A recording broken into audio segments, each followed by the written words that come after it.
waxa uu yidhi sheekhii la odhan jiray xasanulbisri anigoo maalin socda waddada gasha magaalada madiina ee aadka u kulul waxaan arkay janaase ay wadaan 4 nin oo qura waxaan isweydiiyey subxaana allah ma janaase dhan oo ay sidaan 4 nin oo qura wallaahi kan shaneeye ayaa noqonayaa waxa uu yidhi xasanulbisri waan daba kacay waxaana sugayey ilaa ay ka aasaan markii ay aaseen oo hawshii dhammeeyeen ayaan 4tii nin joojiyey oo weyddiiyey maxaad 4 oo keliya u tihiin waxay ku jawaabeen wallaahi garan mayno hooyadan da'da ah ayaana soo ijaaratay ama na soo karaysatay si aan meydkan u dhaqno oo u kafanno kadibna u qaadno oon u xabalno ama aasno waxa uu yidhi xasanulbisri subxaana allah 4 nin xitaa ma hooyadan da'da ayaa soo ijaaratay waxa uu yidhi waxaan gudagalay inaan eego xaaladda hooyadan da'da ah markii hawshii laga dhammaaday kadib waa ay fadhiisatay qabriga agtiisa kadibna 2 gacmood ay xagga samada ama cirka u taagtay iyadoo odhanaysa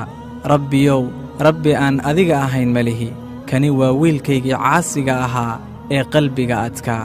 wax badan ayuu ku caasiyey amarkaagana uu ka hor yimid ee rabbiyow u naxariiso ilaahuw dembigiisa u cafi oo iska saamax rabbiyow rabbi aan adiga ahayn malihi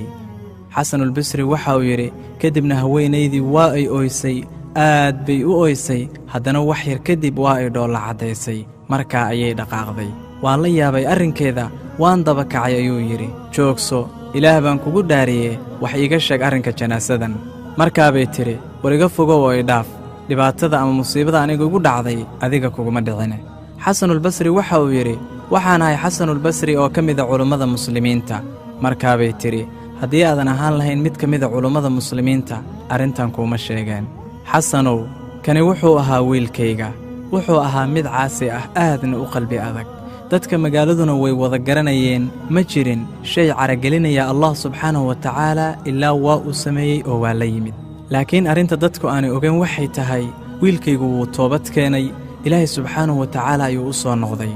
habeenkii saqdhexe inta soo kaco ayaan alle subxaanahu wa tacaala gacmaha u taagan jiray waxaana odhan jiray rabbiyow rabbi aan adiga ahayn malihi ilaahow wiilkaygan caasigaa ii hanuuni balse dhibka jira wuxuu ahaa horraan ayaan u habaaray ilaahay subxaanahu wa tacaalana labadaydii duco tii hore ayuu aqbalay oo ahayd habaarkaygii aan markii hore habaaray waxaa markaa ku dhacay oo haleelay xanuun fariisiyey oo uu ka socan waayey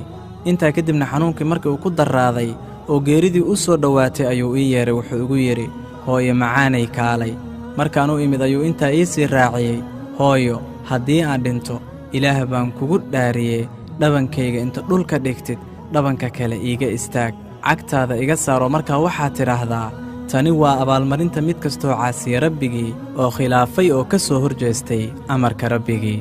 waxay tidhi waayahay waan samaynayaa kadibna wuu isoo eegay eegmo qof isagootinaya oo kale wuxuuna igu yidhi hooyo ilaah baan kugu dhaariyee ciddayda ama qaraabadayda ha u sheegin geeridayda sababtoo ah khayr weligood iguma arkin naxariisna ilaahay subxaanahu wa tacaala iima weyddiin doonaan intaa kadib 4 nin soo kiree ama soo ijaar oo ha i dhaqeen oo ha i kafaneen kadibna ha i qaadeen oo ha i aaseen intaa kadibna hooyo ilaah baan kugu dhaariyee qabrigayga ag istaag 1 saacad oo ilaahay subxaanahu wa tacaala ii bari hana ka soo tegin qabriga iyadoon ilaahay subxaanahu wa tacaala calaamad aniga iga kaa tusin waxay tidhi xasanow wallaahi qabriga ayaan ag joogsaday ilaahay subxaanahu wa tacaala ayaan gacmaha u taagtay waxaana idhi rabbiyow rabbi aan adiga ahayn malihi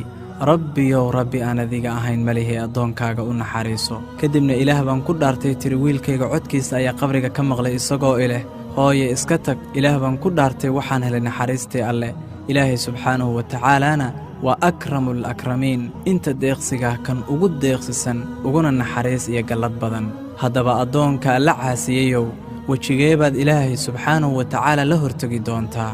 weli waad nooshahay oo neefsanaysaa fursad ayaad haysataa weli wakhtigii kaama dhammaan weli waad joogtaa ee fursadda ka faa'iidayso hana quusan oo naxariista rabbi weligaa ha ka quusan ilaan mu'miniintu maahan kuwa yaqaana quusta ah قل يا عبادي الذين أسرفوا على أنفسهم لا تقنطوا من رحمة الله إن الله يغفر الذنوب جميعا إنه هو الغفور الرحيم وأنيبوا إلى ربكم وأسلموا له من قبل أن يأتيكم العذاب ثم لا تنصرون واتبعوا أحسن ما أنزل إليكم من ربكم من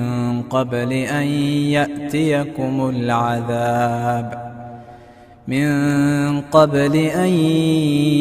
يأتيكم العذاب بغتة وأنتم لا تشعرون أن تقول نفس يا حسرة على ما فرطت في جنب الله وإن كنت لمن الساخرين أو تقول لو أن الله هداني لكنت من المتقين أو تقول حين ترى العذاب لو أن لي كرة فأكون من المحسنين بلى قد جاءتك آياتي فكذبت بها واستكبرت وكنت من الكافرين waxaad dhahdaa nebiyow addoommadayda ku xadgudbay naftooda ha ka quusanina naxariista eebbaa dhaafa dembiyada dhammaantoode waana dembi dhaaf badane naxariis badane oo u noqda eebbihiin una hoggaansama ka hor cadaab idinku yimaadoon laydinkaga gargaarayn oo raaca ka wanaagsan ee laydinka soo dejiya eebbe xaggiisa ka hor cadaab idinku yimaada si kada ah idinkoon ogayn ama ay odhanayso naftu shallaytee waxaan ku gabadfalay cibaadada eebbe waxaana ka mid ahaa kuwa jeesjeesa ama ay odhanayso dhahayso haddii eebbe i hanuuniye waxaan ka mid noqon lahaa kuwa dhowrsada ama ay odhanayso markay aragto cadaabka hadday noqosha ii sugnaan lahayd waxaan ka mid ahaan lahaa kuwa muxsiniinta ah ee samafalayaasha ah saas ma aha ee waxaa kuu yimid aayaadkaygii waadna beenisay waadna isweynaysay waxaadna ka mid noqotay gaalada